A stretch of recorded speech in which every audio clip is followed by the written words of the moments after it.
Hello to all of my wonderful friends there in California and to all of those who are watching this from around the world online and are tuned in. This is the last evening, and I think I'm the last speaker, which I feel honored to be given that privilege. Now, this talk that I've been asked to do tonight follows on from what I did yesterday or last night.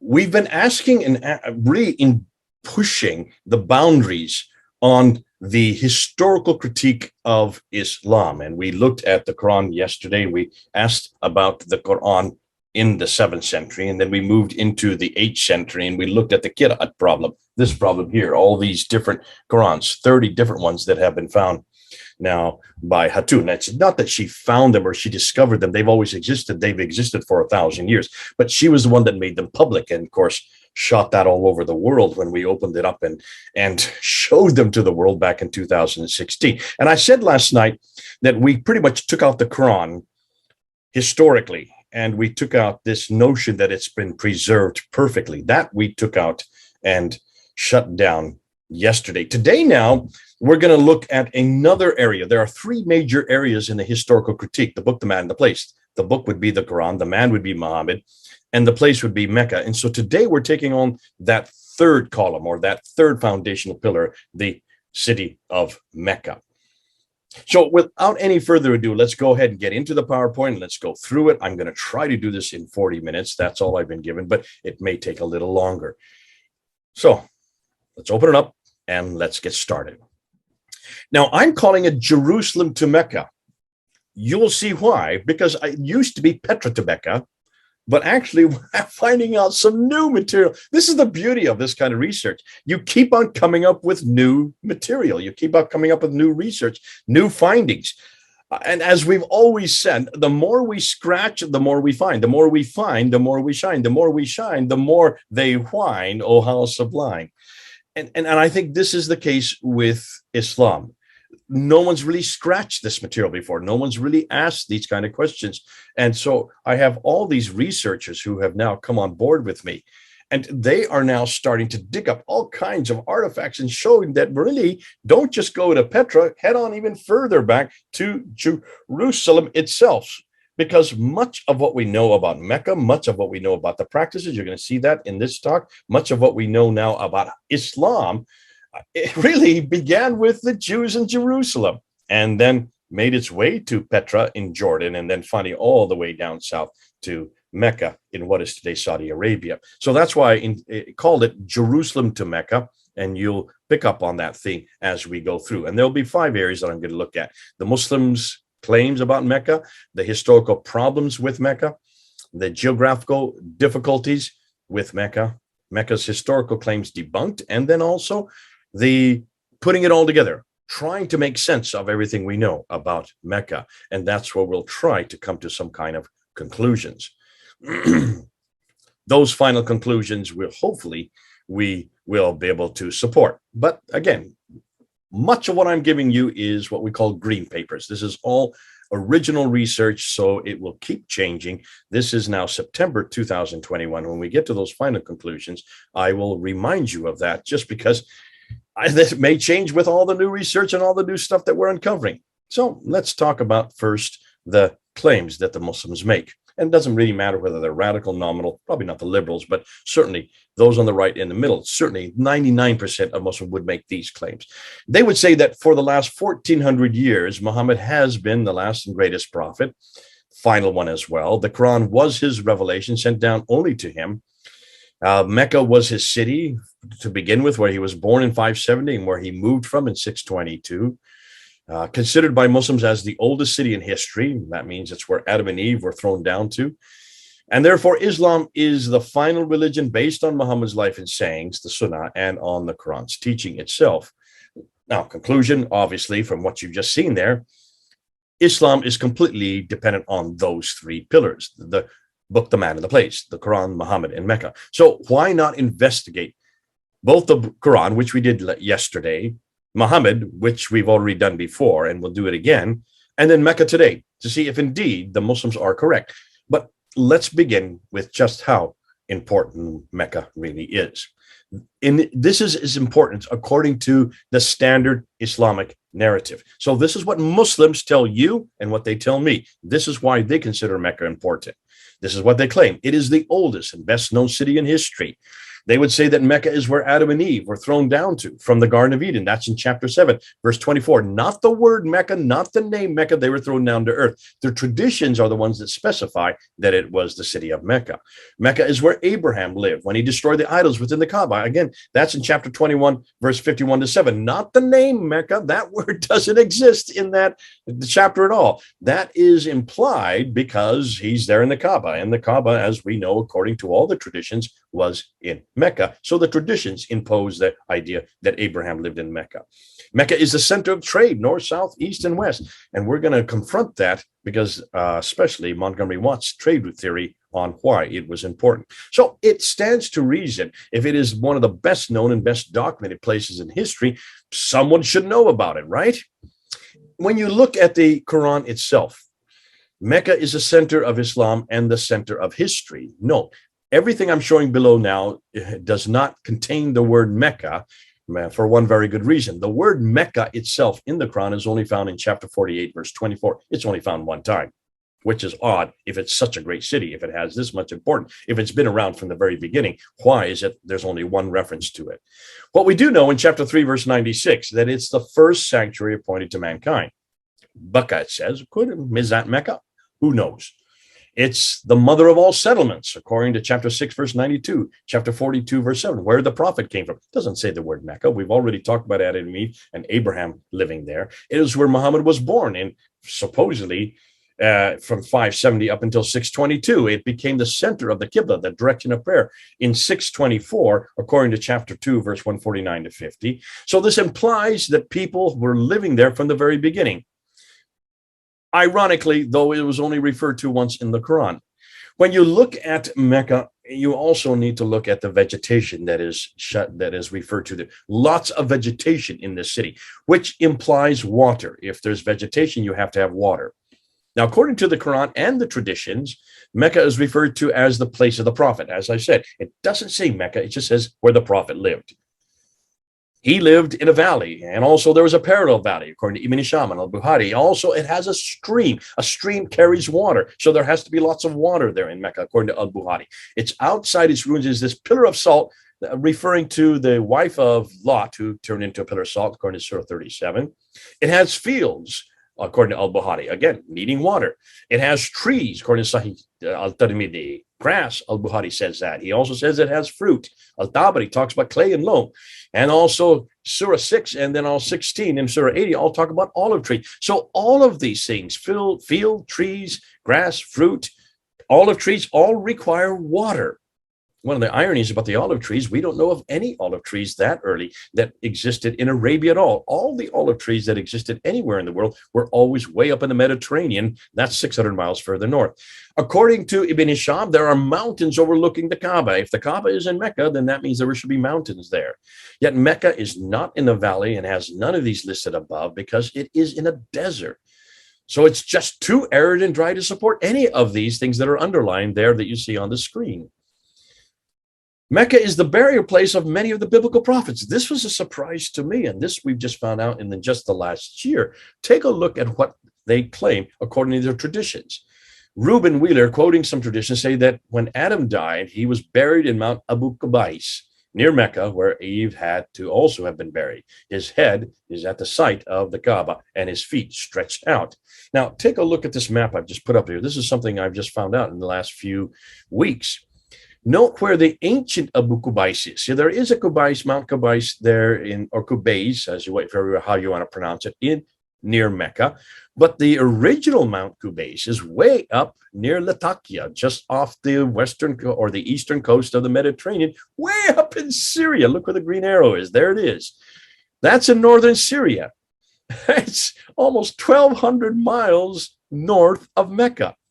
Possibly an example, we're going to get into a lot of these later on, not this talk, about this borrowing from the north. All these names and places and dates. We're going to talk about some of it later on when we look at the 5 stages of the Hajj. But there's that Mountain Qubais. That's the ancient Mountain Qubais, which now the one near Mecca has been renamed after. Seth supposedly was buried where Adam and Eve were buried. Well, they were buried in Mecca. Ishmael was also buried near the Kaaba. His tomb is there, and right next to the Kaaba, right next to the black stone. Noah, of all people, I had no idea he's been reburied next to Adam in Mecca. So here you have Hud, the great-great-grandson of Noah. According to Surah 11, it talks about him. He is also buried in Mecca. Salih, the grandfather of Hagar, from Medina, died in Mecca. Where you die, you are buried. Prophets are always buried where they die. The Queen of Sheba from way down south, looks like she was also buried in Mecca. Daniel, from the book of Daniel, he was also buried in Mecca. In fact, when you look at the traditions, according to Reuben, there are anywhere from 70 to 300 prophets buried in Mecca. If you look at the traditions, they include, as I already mentioned, Hud, Salih, Ishmael, Noah, Shu'aib, and I'm coming on down others like, well, there's 300 of them, so I'm not even going to try to list them, but they're all buried there in Mecca. Boy, that must be a great burial place with so many of them.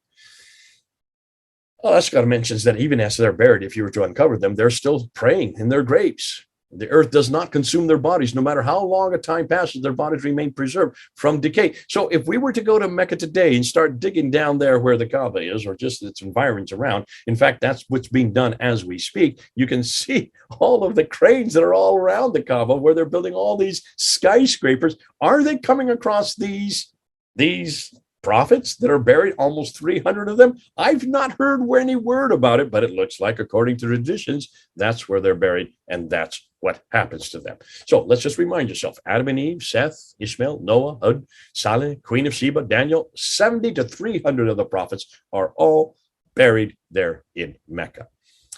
This would mean that almost all of the Bible will have to be rewritten and all of the stories be redirected 600 miles further south, if this is true.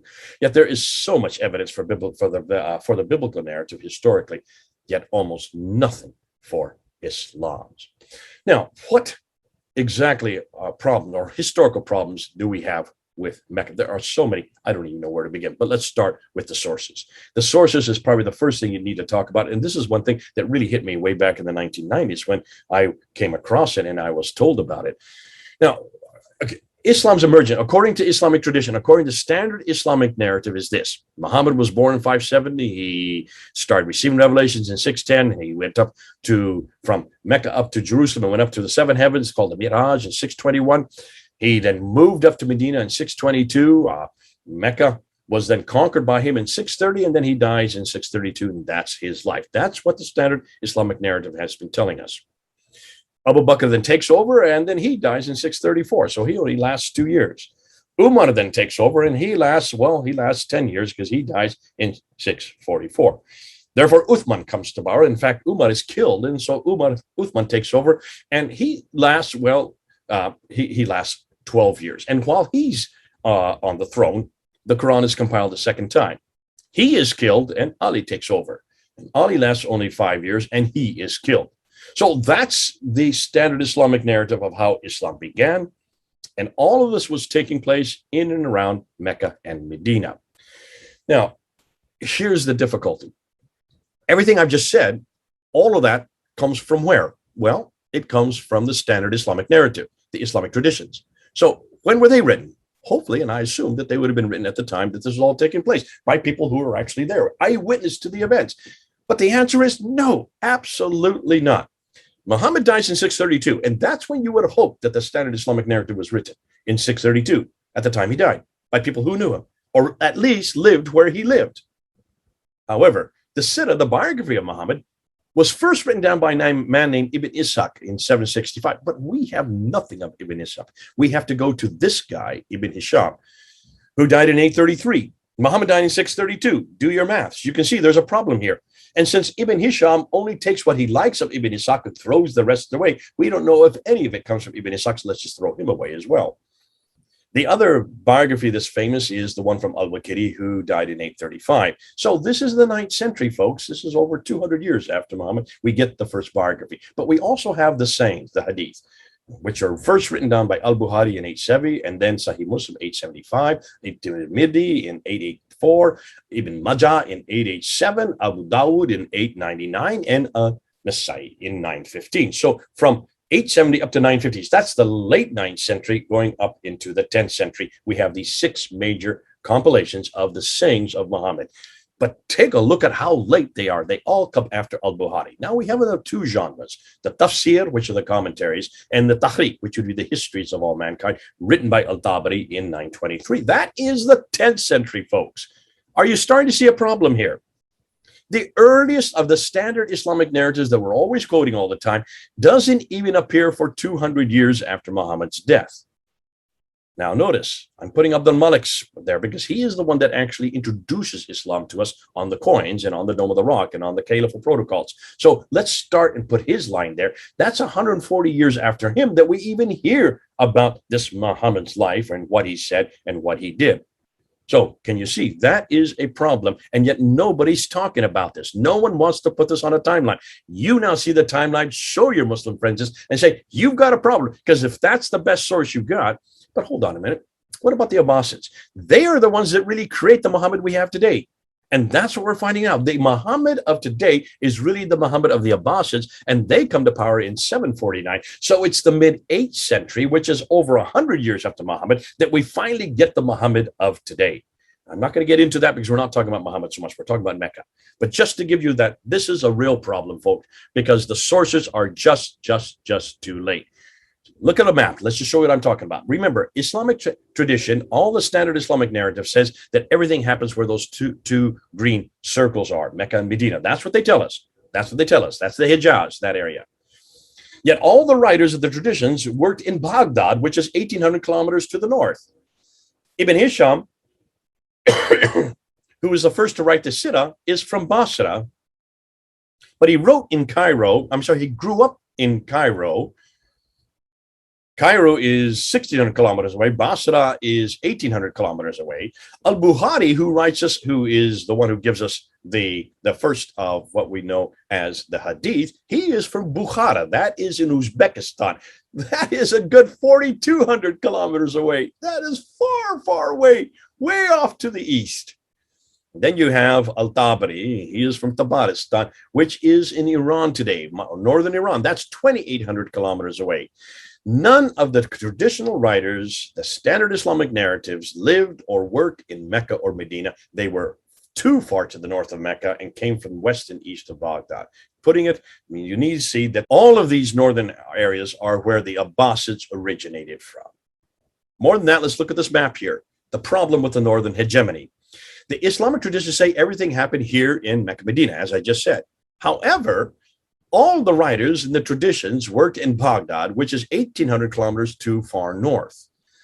All of these northern areas are where the Abbasids originated from. Furthermore, all of the writers of the traditions, as I said earlier, worked in the 9th and 10th century. Look at that timeline at the bottom, and you'll see what I'm talking about. Conclusion, they all wrote their material hundreds of miles too far away. That's the map you see at the top there, and hundreds of years too late. There's the timeline at the bottom. So look at the map and look at the timeline. Look at the map and look at the timeline. Do you see it's too far north and too far distant? Too far north and too far distant. Remind your Muslim friends, everything you're going to tell me about Muhammad, about Mecca, about the Quran is too far north and too far distance. And they make it into a jingo if you want to, because that is the problem with sources. Now, let's ask the same question of Christianity, because do we have the same problem? Are all our writings, and they are the traditions of Jesus. If you look at the New Testament, it follows the same genre. You have the Sirah of Jesus, which would be Matthew, Mark, Luke, and John, the black letter part of that writing. You have the Hadith of Jesus, which would be the red letter editions, the red letters wherever Jesus is speaking. That would be Matthew, Mark, Luke, and John again. And then you have the Tafsir, which would be the commentaries, which would be Paul's letters. And then you have the Tahriq, which would be the histories of the early church. That's the book of Acts. So let's look at the New Testament. It really follows the same genre as the traditions do. The Sirah, the Hadith, the Tafsir, and the Tahriq. So let's take a look and see where they were written and how long after Jesus' death were they written. Now, I'm going to step on a lot of people's toes. Listen, I know any of you who are watching, you're going to get angry with me because you're not going to like the dates I'm giving. I'm giving the most liberal dates. I'm not giving the conservative dates. I'm giving the most liberal dates to show you, even with the most liberal dates, I'm going to make my point, okay? I'm going to show you how much better our material is on who Jesus is and when he lived and what he said than what Islam has. So there, Jesus dies in 33 AD. The book of Acts, which is the Tahriq for us, would have been written between 52 and 62 AD. That's 20 to 30 years later. Paul's letters, would be the tafsir, the commentaries that talk about what Jesus said and did, would have been written 48 to 65 AD. That's 15 to 34 years later. Mark would be the beginning of the Sirah in the Hadith. That would be the biography and the sayings of Jesus. He died in 70 AD, so that's 37 years later. Matthew and Luke, who also wrote the Sirah and the Hadith, they died in 80 AD, so that's within 47 years later. And then John, the Gospel of John, would the last of the Sirah and the Hadith, he died in around 90 AD, so that's 57 years later. Look at that. That's the most liberal dates I could find. And now notice that they are all written by people within 29 to 57 years of Christ's death. The whole New Testament is written within 60 years of Christ's death. All of them, all of the writers, all of the New Testament writers lived in the same place Jesus lived. They didn't live hundreds of miles away. And they either knew him personally, like John and Matthew would have, or they got their material from others who did know him personally. And that's where Mark and Luke would have got their material from, and heard what he said. That's why it's so important that we put this on a timeline. Do a comparison. We do not have the problems that Islam have. Our sources are within 60 years of Christ's death, written by those who actually were with him, were walking with him, and heard him speak and saw what he did in the last 3 years of his life. That's why our source, no one really talks about our source like you have to with Islam. So for the scholars in the 21st century, there are a number of concerns concerning Islam, not Christianity, concerning Islam. Islam in Mecca, they say, as we know, did not exist in the 7th century, but evolved over a period of 200 to 300 years. The Qur'an probably was, well, not one man in 22 years, but likely evolved over a period of 50 to 100 years. Therefore, the conclusion, the history of Islam, and certainly the city of Mecca, at least from the time of Caliph Abdul Malik and before, is a later fabrication. Their concern is this: why did it take so long to write it all down? Why 200 to 300 years? Were these people just not literate? That's what Muslims tell me. Listen, hold on a minute. They controlled Basra, Damascus, Jerusalem, Cairo, and also they went as far away into the west, all the way over to Spain, and as far away over here, all the way to Afghanistan. Are you telling me nobody in that area from Spain to Afghanistan could read and write? Of course they could. Look at those cities that they controlled. What about the 9th century biographers? Where did they get their material from? You're talking about 200 to 300 years later. And if it is 200 to 300 years later, can we trust it? Should we trust it? Shouldn't we go back to the 7th century, go back to where Mecca, these events surrounding Mecca take place? Shouldn't we go back to the very century where Mecca existed? Let's do. And let's see what we're finding. No, we are only interested in the 7th and 8th century. I'm no longer interested in the 9th to 10th. Am I getting a broken record? Have you been hearing me say this? For a very good reason. Now, let's look at a map, because here's the map of what Standard Islamic Narrative tells us. It says that Muhammad lived in that brown area, and that by the time he died, that was the area that they controlled. By the time by the time Abu Bakr and Umar died, they controlled the orange area. By the time that Uthman and Ali died, they controlled all the pink and the orange and the brown area. And by the time, finally, when you get the Umayyad Caliphate, that controls all the way from India and in the east all the way to Andalusia and West Africa in the west. But we're interested mostly in just the brown, the orange, and the pink area, because that's the area we're talking about. That's the beginning of Islam. And we're looking at Mecca from that period, okay? Let's look in that period. Meccan Arabic is not Quranic. This is going to be troubling for anybody who believes that the Quran comes from Mecca, or the Quran comes from Medina, or that the Quran comes from Muhammad. Because the Quranic Arabic that you can see on it, this is the green area that all the Standard Islamic Narrative and every Muslim, in fact, everybody I know, says where the Quran comes from. That green rectangle there, that's the Hijaz. That's the area where Mecca and Medina exist. But the Quran, the Arabic in the Quran does not come from that area. It has grammatical structures that are different. And the grammatical structures all come from much further north around Jordan. The Irab, unstressed inflectional short final vowels, are marked with diacritics known as Irab because they were characteristic of the Bedouin dialects. You have the Tarba Buta, which is the circle with the two dots above it, the ta, to make it feminine at the end of the word. That did not exist in the Hijaz, but it did exist with the Nabatean Aramaic, which is much further north. The Aleph Maksur, it looks like an S shape. It's the Ya sound at the end of the word. or the I sound that comes at the end of words. That does not exist in any Arabic that came from the Hijaz, but it does exist in Nabatean Aramaic. The definite article, the introduces a phonic coronal consonant that comes from Nabatean Aramaic. The Sabaic Arabic, which is way down south, where that big, you can see the big red square is, that's the Arabic that existed in the Hijaz. It originated from Yemen and made its way up north, up to Mecca and Medina. Well, not Mecca, but to Medina. Around 600 BC is where it was created. Yet it contained vowels and consonants needed for the Quran. The Quran didn't have vowels and consonants. Look at the earliest manuscript. There are no vowels and consonants on the earliest manuscripts. Conclusion, the Quranic Arabic, Nabatean Aramaic, existed 600 miles further north, while the 7th century Arabic of Mecca in the Hijaz was Sabaic, and it would have accommodated the text of the Quran had it been used, eradicating the Qira'at problems later on. So this would have not have been a problem if they had used Sabaic Arabic from the Hijaz, which would have existed at the place if Muhammad was living in Mecca, if Mecca did exist. As you're going to see, Muslims are going to have a problem persuading me and soon persuading you. Now, what's my remit tonight? We are no longer interested in the 9th and 10th century. As I said before, they are just too late, too far away to be trusted. The traditions were all constructed by the Abbasids from 749 and on. And they definitely had an agenda, including the creation of the city of Mecca and eradicating anything from the Umayyad period that said to the other. So we're only interested in the 7th and 8th century of those artifacts and that which we can find from that period, where it all began, thus where we need to be. Who are the main players we're going to look at? Well, the main players are the people who I'm dependent on. And when you look at the main player, the primary revisionists who have really been attacking Mecca and Muhammad and the Quran are these here. And you notice most of them are either German or they are British. There's only one American amongst them. That's John Wansborough. These are all people from Europe. They're way ahead of us, and they have done an amazing job, and I stand in awe of their work that they have done. I could go and unpack each one of them, but we don't have time. The ones who are now the new revisionists, well, that's the new crop. We're the new ones who are coming out, and you can see who they are. Most of you know who they are. If you've been watching the internet, if you've been following, these are the ones that I work with. These are the ones that I have had most indebted to, and they're all on the team that's working with me, and I'm working with them.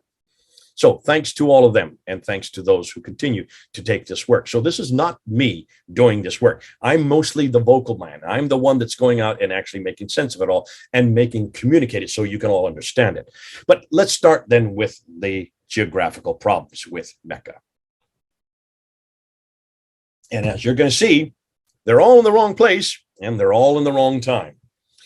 The origins of Mecca, according to what I now know today, what I want to plan to do, we need to first go back in history prior to the 7th century to the periods leading up to the emergence of Islam. So let's begin with the land of Arabia, including the Hijaz, where Mecca is situated. This is where the Standard Islamic Narrative suggests it all began. Here's the problem. Look at the maps. So let's start with the maps. Now, we don't have any maps that are early. We have this one here, but this is from 1482. But it's the map that was credited, that credits Ptolemy's references to Arabia. Ptolemy in the 2nd century talked all about Arabia, and he gave all these places. The problem was he never made a map because he didn't really travel there. He just knew all these places from all the work that he had done. So this man, Leonard Holle, put this map together in 1480 to try to describe. But notice what's missing. Ptolemy never talked about a place called Mecca. It's nowhere on the map. Here's another map done in 1541 by Laurent Fries. And again, trying to recreate all of Arabia from Ptolemy's writings. And again, Mecca is missing. Here's another map from 1571 by Sebastian Münster out of Germany, and Mecca's missing again. Oh dear, didn't exist. Now, this is another map that has been made today to go back and try to find out everything we know about the 7th century. So it's going back to the 7th century for everything we would have known at that time. And notice Mecca is even missing on that map. Here's another one. A 7th century map, supposedly. Again, Mecca's missing, just doesn't exist. It should be wherever that little question mark is, the red question mark. The 7th century Qiblas also were missing. So everything we've seen about the map show that there was no Mecca. Now let's go to the Qiblas. This is Dan Gibson's work. He's done an amazing job from 1989 up into 2005, I think it is where he did his greatest work, but he's still working as we speak. He's not stopping. And what he found by going to all the qiblas, all the mosques there in the 7th and 8th century, he noticed that all the mosques up until 706 were all uniquely facing Petra in Jordan, 600 miles further north. The qiblas is the direction of the mosque where they all have to pray. They were all facing where you can see all those lines are, from as far away as Guangzhou in China, and Sherman in Kerala in India, the Sana, up in the Tarakhana, Bibi Samarkand in Uzbekistan. They were all facing Petra uniquely up to 706. Then in 706, some in-between mosques start to show. They're not pointing to any specific place. Halfway between Petra and Mecca, right in the middle of a sand, there's nothing there. There's no mountain, no stream, no village, no town, nothing. Just desert. But they're there for a reason. So that's why we're going to have to find out what were they doing. And from 706 to 772, you had these in-between mosques. Then finally, you get the Meccan Qibla. And that is first introduced in 727. Remember, Muhammad died in 632. The Qibla was canonized according to the Qur'an. What if you believe the Qur'an is correct? From 624 on. So every mosque from 624 should be facing Mecca. They don't begin to face Mecca until 727, over 100 years later. And then it's not till 876 that all the mosques then face Mecca. We get another group of mosques that's coming out of North Africa and also Andalusia, Spain today, that are facing parallel between the line that goes between Petra and Mecca. What in the world is going on? They start to appear in 732. That's a good 100 years after Muhammad. Why? You're going to see why. This has to do with a political statement, but hold on. So all the qiblas were facing towards Petra up until 706. There was confusion for the next 100 or more years. 17 were facing Petra, 8 are being between, 10 were facing Mecca, 6 are parallel. And the Qibla was therefore not finalized towards Mecca until 876. That's 250 years just too late. You've got a problem with Mecca. Which are the most accurate qiblas? Because this is what they've been saying. It's just the people beforehand didn't know how to their direction. That's why they were all off. And that's what David King says. Yet Petra, if you look at the 17 that have been found towards Petra, they're 2.9 degrees of accuracy. The best is the between ones, they're 0.98% of accuracy. Parallels are 3.5 degree of accuracy. In fact, the Meccan qiblas are by far the worst, 4.78 degrees of accuracy. So you cannot use that argument. The earlier qiblas were much more accurate than the ones facing Mecca. So that can no longer be used as an argument. What about the land route? And this is, boy, if Mecca was an important city, it had to be on the trade route. And this is what all the Muslims tell us, that it is on the trade route. The Standard Islamic Narrative said it controlled the trade route, north, south, east, and west. So Montgomery Watt helped them with this. In the last century, he wrote a great book and he did some studies, and he said, well, listen, the reason of why Mecca became important, because it's really not anywhere where there should be trade going through it. Looking on a map, you can see there, it's kind of off the beaten track. So he said, this is how you solve it. And this is what he said. All the trade coming from China and India could not go over the Hindu Kush or the Himalaya Mountains. So they had to come from the western coast of India, and they went up across the Arabian Sea, through the Persian Gulf, up to what is today Basra. And then from there, it would go right across Iraq and Syria over to the Mediterranean. That's the trade route. And that was the case up until the 5th century. But in the 5th century, there were two great empires, the Sasanian Empire, which are Persian, and the Byzantine, which were Christian. These two empires, the Persian, Zoroastrian Empire, started warring with each other. And as they were warring with each other, they shut down that trade going to the Persian Gulf. So boom, that got shut down. Montgomery Watt comes to the rescue and says, well, not a problem. Because it got shut down the Persian Gulf, they had to redirect the trade. And so what they did, they came across the Arabian Sea, there to Aden, and from Aden, they went zip right up the western coastal plateau, through Mecca, up to Gaza in the north. So that was known as the trade route theory. I remember hearing it, I remember studying it, and I never thought anything about it. I thought this was true. And then Patricia Corona, who reads and writes 15 languages, came in 1977, and then specifically 10 years later in 1987, she said, hold on a minute. Let's take a look at Arabia again, a little bit more specific. She said, are you telling me that they would take the goods off here at Aden, and then they would go up to Taif, there where I've just shown, and they would then get off the plateau and come back down to Mecca, which is their town about 1,000 meters off the Western Plateau. And then they would go back up the Western Plateau to get to Yathrib. And from there, they would head on up to Gaza. Notice there's a detour there. That doesn't make sense. Especially, why would you get off the Western Plateau, come down 1,000 meters when there's no water there? It's a desert. There's no vegetation. If there's no water, there's no vegetation. If there's no vegetation, there's no town. If there's no towns, there are no people. If there are no people, there's no trade. And so that would not make sense, she said. So she decided to go back and find out what really happened. Now, remember, this woman reads and writes 15 languages, so she could go back and find everything about all the languages. And this is what she found. She debunked Montgomery Watt by saying, no. The trade did come across the Arabian Sea. That's not in doubt. It may have stopped at Aden to get provisions, true, but it didn't go, they didn't transship, take things off, because it would have been too expensive to go across the land. When you have a waterway going right up the Red Sea, there's the Red Sea. You keep the goods on board the ship. That's what we do today. That's why you have all these tankers all over the world, taking goods from all over the world, because it's the cheapest way to tend good, because all you need is wind to push your sails. And that's why they went right up there from Aden. They went right up to Agilis. Agilis is where they stopped. That's on the western coast in Eritrea. And then from Agilis, they went up the Red Sea, up then to Petra, up the Gulf of Aqaba, and then from Petra to Gaza, and then from Gaza, they went all over the Mediterranean world. So that was the new trade that she found by looking at the documents. You need to look at the documents. Don't look and suppose it. Find out what history tells us. And she just completely debunked Montgomery Watt. But hold on a minute. We've just learned something new in the last few months, in the last 6 months, what Patricia Crone didn't even know. Because she assumed, therefore, after it went from Agilis, it went right up the Red Sea, and therefore Mecca could, or certainly along the coast, it could have been part of the truth, but she didn't go far enough. And we have discovered something, that is the Red Sea trade never went through Arabia at all. Because people are still saying, well, it went through Jeddah. Jeddah is a city that was created on the coast so that it could service Mecca. It's very close to Mecca, only about half an hour away by car today. Mecca was up in the desert, but Jeddah was on the coast, and therefore Jeddah was the city that they went to after Agilis. But no one bothered to look at a map. Now, according to the Islamic traditional view, according to the Standard Islamic Narrative, this is what they say. Yathrib was serviced by Yanbu. Mecca was serviced by Jeddah. So therefore, Jeddah was the town that all the trade went through. Trade was not only by land, it was also by sea.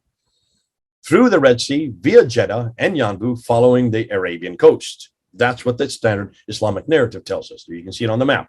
That's what all Muslims tell. That's what everybody's, even Patricia Crone said that much. Alexander the Great, in fact, in 328, he also went to Mecca via Jeddah, according to the Islamic traditions. Why? He used Jeddah to get to Mecca. And he sent 3 expeditions to Arabia. The first one was to Bahrain. There you can see it on the map. Didn't get very far. The second one didn't get too much farther, just got as far as the Gulf of Oman. But then the third one went around Arabia. He was trying to find a sea route to get to Egypt so he could attack Egypt from the sea and not by land.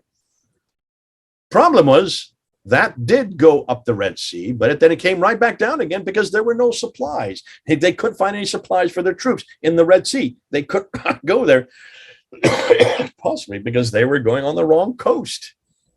No place for supplies on the Arabian desert. Why? Here's why. And this is something brand new that we've just found in the last few months. They were going up the wrong coast of the Red Sea.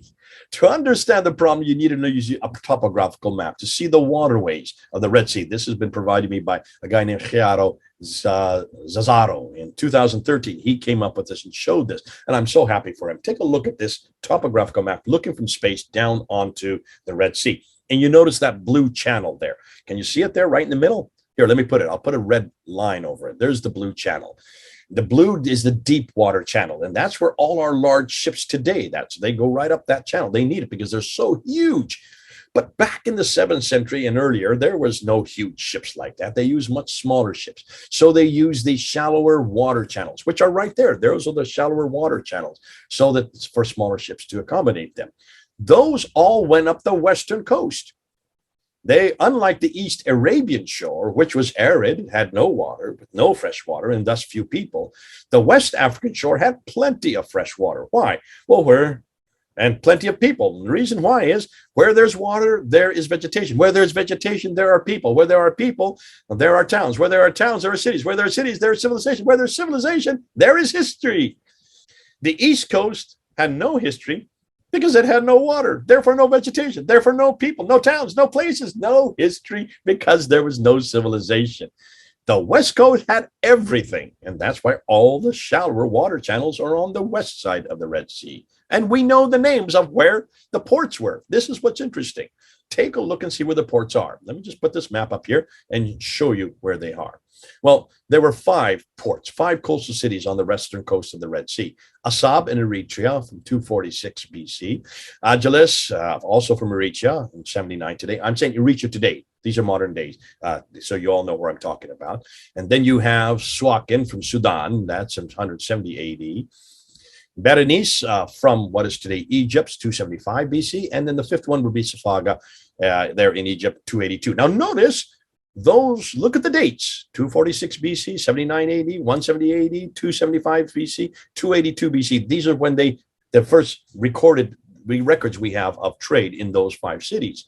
Those all predate Islam quite noticeably. And more than that, if you notice, you will also see that those 5 cities are equidistant for 1 day's ride by boat, proving that that's where all the trade was. They're all dates predate Islam, 5 days distance on the Red Sea. Only Yanbu on the Arabian coast is known as a port city. What about Jeddah as a port for Mecca? Well, we have no history for either Jeddah or Mecca until the 8th century. Why? Because neither had water nor a large population enough to accommodate early trade. Let's get rid of them. So, without Mecca, what then happens to Islam? Bingo. You put a red X over it. There is no Islam without Mecca on the trade route. Note what has happened since March 13th. A Wikipedia editor changed the wiki article on Jeddah on March 14th because of what we've been telling him. And now they have now taken Jeddah out of the picture on Wikipedia. Let's go to the 5 stages of the Hajj in Mecca, because this is another big problem. When you look at the 5 stages, the Kaaba in Mecca, well, there's also a Kaaba in Petra. Interestingly, there's also a Kaaba in Jerusalem. It's called the Cube. It is, in fact, the Kaaba, the word Kaaba is the word for cube in Arabic, which is the same thing as the Holy of Holies that you find in Jerusalem on Mount Moriah, where the Dome of the Rock is today. Safa and Marwa in Mecca, you have these 2 mountains where Hagar went back and forth to find water. And so people go back and forth 7 times from Safa to Marwa after they go around 7 times around the Kaaba. Interestingly, why 7 times around the Kaaba and why counterclockwise? Because the Jews did that around the Holy of Holies there in Mount Moriah, where the Dome of the Rock is today. So they've just copied what was originally in Jerusalem. They then copied into Petra. Now it's there in Mecca. Same with Safa and Marwa. Safa and Marwa 7 times back and forth. But take a look at those pictures. Those are just rocks. They're only about 15 feet high. That is not a mountain. Those are nothing more than facsimiles of mountain. The real Safa and Marwa are in Petra, but the real Safa and Marwa were way back in Jerusalem. Safa and Marwa. Marwa is the Arabic for Mount Moriah. Mount Moriah is where the temple stood. Mount Temple is where the Holy of Holies was. That is why it is still there today. Well, no, not the Holy of Holies, not the temple anymore. It is now the Dome of the Rock that has been placed there since 691. Across the Kidron Valley is what Mount Scopus. The name that was used in the 2nd century for Mount Scopus was Safa. So Marwa and Safa are Mount Moriah and Mount Scopus there in Jerusalem. They were then brought to Petra, which are mountains, and then they were brought then to as little rocks there in Mecca. The hill of Ararat in Mecca is also found, that same hill is found in Petra. The Jamarats in Mecca, the 3 places where you throw stones at the devil. The Jamarat also existed there in Petra. The Zamzam well in Mecca, that Zamzam well also existed prior to that in Petra, and most people are now saying the Prusul of Siloam in Jerusalem is where the original Zamzam well is. And then the Black Stone. What in the world is that black stone doing there in Mecca? Black stone on the corner, the eastern corner of the Kaaba, right there, the center of Islam. It is the place that everybody tries to kiss so they can get their sins forgiven, which is as idolatrous as you can get. The black stone did not exist in Mecca first. It first existed in Petra. Ibn Zubair is the one that took the black stone in the 680s, and he brought it down, looks like, to Mecca. More on that later. So, conclusions concerning Mecca's geographical problems. Well, we could not find any map showing Mecca early in the 7th century. Gibson's introduced the Qiblas all facing Petra up until 706. Crone debunked the land-based trade route in Mecca, and then we debunked the sea-based trade routes just this year. Gibson noted that all 5 stages of the Hajj could be found in Petra, and I would say even earlier than that in Jerusalem. So, though Mecca has existed in Adam and Eve, according to chapter 7, verse 24, there is no evidence of it anywhere until 741. And everything we now find in Mecca, we could previously find in Petra. And now in Jerusalem. That's the new stuff that's just coming on down the pike. You can hear more about that as we go. So let's debunk the claims for Mecca. There are many claims. There are actually 3 main ones. One is Agatharchides in the 2nd century. According to Muslims, this is where Mecca was. Why? Because Agatharchides, writing in the 2nd century, this Greek author, refers to the temple for all Arabs. He located the temple 90 kilometers from the Tiran Island, which is at the entrance of the Gulf of Aqaba. There's the Tiran Island, there's the Gulf of Aqaba. So what's 90 kilometers away? Well, 90 kilometers away is Wadi Ainuna. There it is, and it's still there today. That's the location that Agatharchides is talking to. But Wadi Ainuna, hold on, folks, how far is that away from Mecca? Let's take a look. When you look on the map, you'll see that Wadi Ainuna is 960 kilometers from Mecca. That's 600 miles further north. Thus, it could not be the Kaaba in Mecca that Agatharchides is talking about in the 2nd century BC. Well, what about his claim that this was highly revered by all Arabs? Muslims say, see, that must prove that that means Mecca because only all Arabs would go to Mecca. Hold on. What do we mean by the word Arabs? When he was writing in the 2nd century BC, Arabs, including all the Romans who can consider Arabs, are from Arabia. So where was Arabia when Agatharchides was writing, and also all the way up until 125 AD? Arabia was where you see that red rectangular is. That's just really in Jordan and parts of Israel and parts of Syria. That's what it is today. That is called Arabia Petraea. There was nothing outside of that colored area because there was nothing worthy outside of that colored area. Thus, Agatharchides' temple for the Arabs was Wadi Ainuna and not Mecca. Why? Because it's within that rectangle. It would have been right exactly where all the Arabs would have gone to, the Arabs who were living in his day. Now, what about Pliny the Elder's Debunks in 79 AD? Pliny the Elder was quoting a Mauritanian scholar who wrote about the Arabian Peninsula. One of the places, Juba is his name, and one of the places Juba's description is the reference to Debunks Regio. In 1970, Hermann von Wissmann, a geographer, proposed that this was the territory belonging to the Quraysh, as well as Mecca and its environs. But Pliny, citing Juba II, refers to the Arabian coast below Kharax, down the Persian Gulf, around Oman, dropping the name Debunks Regio along the way. Thus, Debunks Regio cannot be Mecca, as it is on the east coast of Arabia and not the western coast. What about Ptolemy's Mecca? This is actually the best one so far that I think that they have come up with, but let's debunk it really quickly.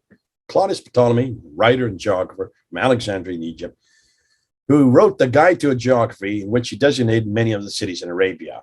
In 1482, Lionheart Holle drew the map where he thought Ptolemy's cities were located. In the Arabian Peninsula, there's the map where you can see right there. And he gave the coordinates for Mecca 73 degrees, 20 degrees by 22 degrees, and that's where you place it. There you can see it on the map. This puts it southeast of Yathrib. That's odd because Mecca is placed southwest of Yathrib. So it's too far to the east. Why do people think Mecca is the reference to Mecca? It's not even the same word. Dan Gibson comes to a solution. Dan Gibson matched the towns and cities with the rivers, which still exist today, and overlaid them on a map at the left. Fortunately, this puts some of the cities into the Arabian Sea, which would not be exactly healthy for the inhabitants who live there. So he then matched Ptolemy's locations to rivers and using mountains and rivers on a map, as you see on the left. By doing so, he's found that Ptolemy had not really been in Arabia, and he was not aware of the vastness of the desert between the north and the south in the Arabia's interior, with the result that he had plotted the locations in Yemen way too far north. By shrinking Ptolemy's map southward to accommodate the desert, Gibson found that many of his locations suddenly fit. They're now out of the water, they're actually on land where they should be, and they're almost all down in what is today Yemen and Oman, which would have been the Hadramaut then. So Makkah becomes present-day Al-Mahabisha. Makkah was not only an interior settlement of Arabia, but it turned out to be only a small hamlet situated in the Hadramaut area of Arabia, what is today Yemen, proving it was not Mecca at all. So I see I'm almost run out of time, so let's go ahead and put it all together. First of all, is there a conflict between Petra and Iraq? I know some of you are going to ask that. Are we getting two conflicting scenarios, Iraq and Jordan, or are they complementary?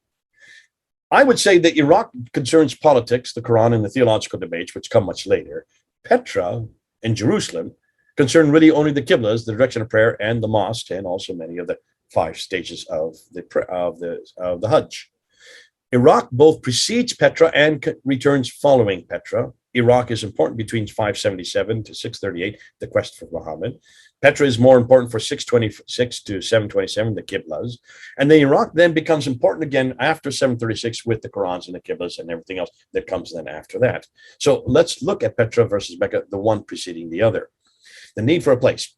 Petra has all the stations of the pilgrimage. We talked about the Kaaba. We talked about Marwa and Safa. We talked about the washing, the Zamzam well. We talked about the plains of Mustafa and the Jamarat platform. So we don't need to repeat that. Notice where Petra is. It is the ancient sanctuary city of tombs and temples. It is on the trade route, east, west, and north. Notice, not south.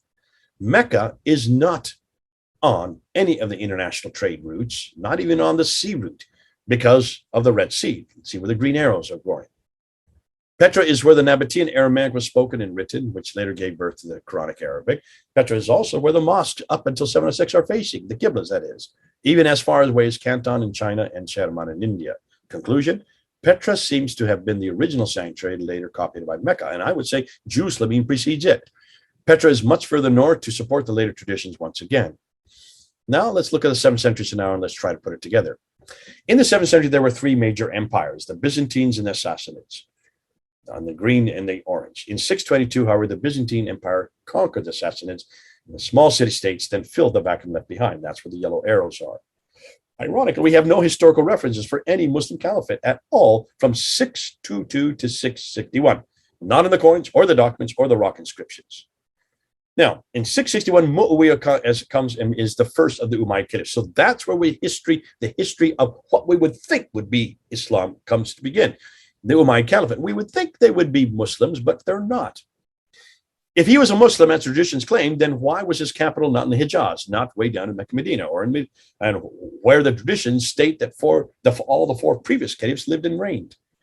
The Umayyad sanctuary, according to the Qiblas, was Petra, not Mecca. So that also confronts the Standard Islamic Narrative. Note how little land the Umayyads at first controlled, not much more than the Romans before them. So how then did Mecca become important? It's nowhere near there. That's 600 miles further south. To answer that, we need to move to 30 years later to the Caliph Abd al-Malik and his governor, Ibn Zubair. So let's go to Ibn Zubair. Why is he important? Who is he and why is he important? Ibn Zubair was the governor of Petra under Abd al-Malik from 685 to 705. Zubair rebelled in 686 against the Umayyad power in Damascus. Obviously, they're not in Medina and Mecca. We wonder why. He destroys the Kaaba in Petra and then takes the black stone. Remember that I said I'd come back to the black stone.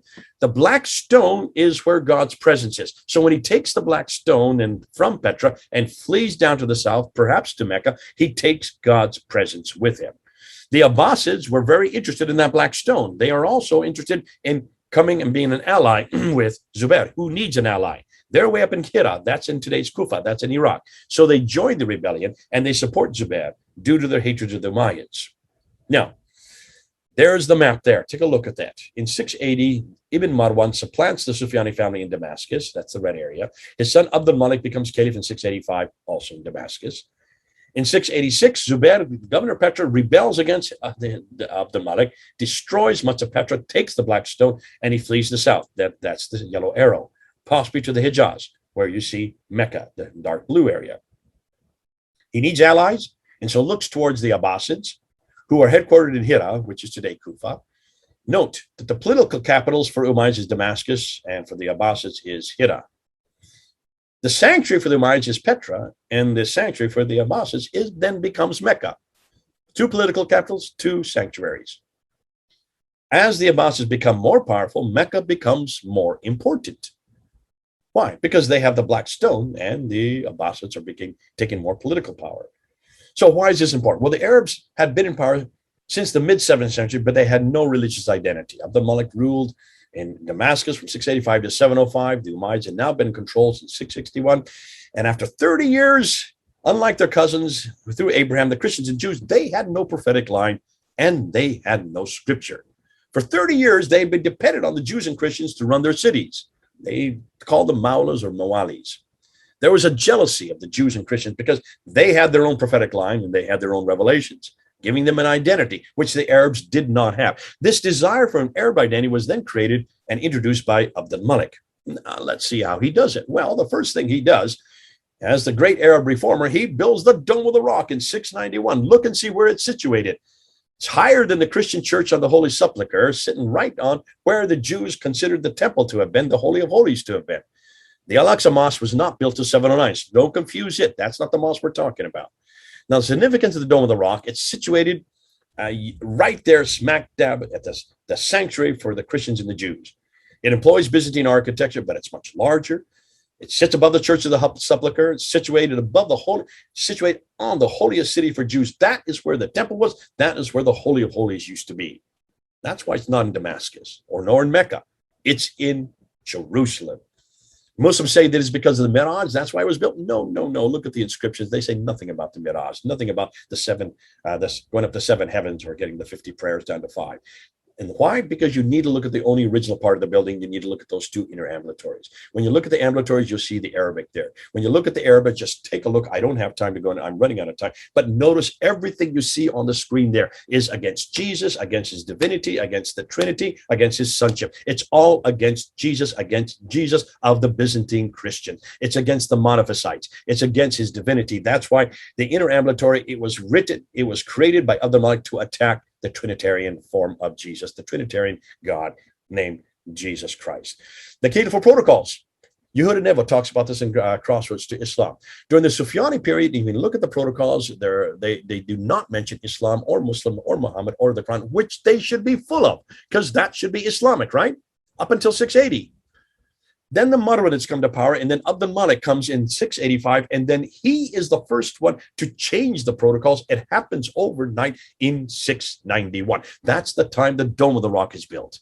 So the Bismillah and Muhammad are introduced overnight along with the Shahada. Now, what else do we know? Well, Abd al-Malik, the great reformer, he then introduced the coins. The Byzantine coins, there you can see them. Those are normal coins. But then you have the Sufyani dirham, and you notice those coins still have crosses on them. That means they're Christians from 681 up until the 680s. Abd al-Malik then comes in 685, and then in 692 and in 693, he introduces this coin with his image on it, and the Shahada is introduced. At the same time, the Dome of the Rock, he introduces the Shahada on the coins. And then in 696, he introduces attack after attack after attack on the coins against Christian Byzantine Christianity, against the divinity of Jesus, the Trinity, and his sonship. So Abd al-Malik introduces here an Arab identity in the guise of an Arab prophet. Beginning with the Dome of the Rock, it's larger than any other structure. It's facing the Arab sanctuary, Petra. It incorporates inscriptions which are against Byzantine Christianity. It introduces Islam. It introduces the people, Muslims, and it introduces the Prophet Muhammad. The Caliphal protocols, overnight in 690, we do exactly the same thing. So do the coins. He replaces image with introduces Muhammad, introduces the Shahada on the coins, just like he did on the Dome of the Rock and on the protocols. Now, once they have the man, they now need a book. So that's when the book starts to get formed. That's why the earliest texts are found on the Dome of the Rock. They are not the same as what we find in the texts we have today. The earliest Quranic manuscripts start to appear in 705. That's about the time of his son. They are not complete. They are not parallel with today's Quran. They have been changed and corrected throughout, and they don't get canonized until 1924, 97 years ago. Now, according to Brubaker's material, there are over 4,000 corrections all the way along. And now we have 30 of these kiddas to start to introduce in the 8th century. So now they have the Book of the Man, but they haven't really finished either the Book of the Man. They needed a place. The Umayyads' sanctuaries in Petra were destroyed by the earthquake in 713. New places needed. Mecca, first noted in 727. Mecca was possibly chosen by the rebel Abdul Zubair, and then he then allies himself with the Abbasids. So the Abbasids and Zubair, with their sanctuary in Mecca, they demand allegiance to the surrounding tribes. Now that they have the Black Stone, they now want to choose Mecca as a place in contradistinction to Petra. And that's why they build the 5 stages of the Hajj. The 5 stages of the Hajj are all paralleling the ones way up in Petra. Now we can see why there are 4 Qiblas. Why 4 Qiblas? Well, the earliest Qiblas were all facing Petra because they were the Umayyad Qiblas. All those facing Mecca are those from the Abbasids.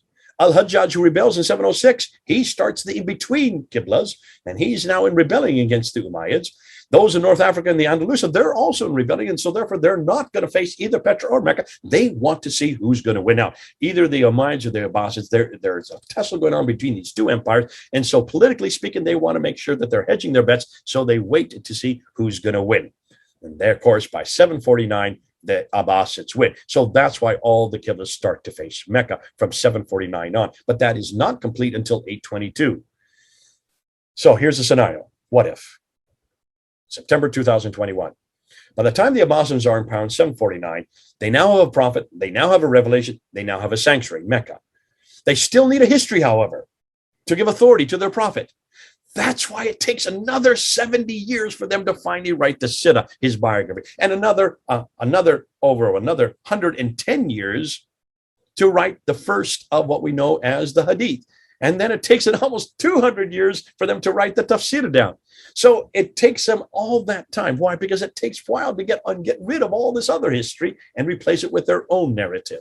So by the 9th and 10th century, they now have the book, the man, the place, and the story. And a new religion is formed and growing.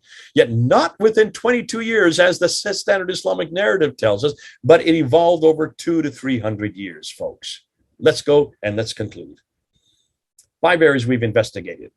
What the claims they make, the historical problems, the geographical problems, the historical claims debunked, and then also Mecca's history put together. Let's look at our final conclusions, and here they are.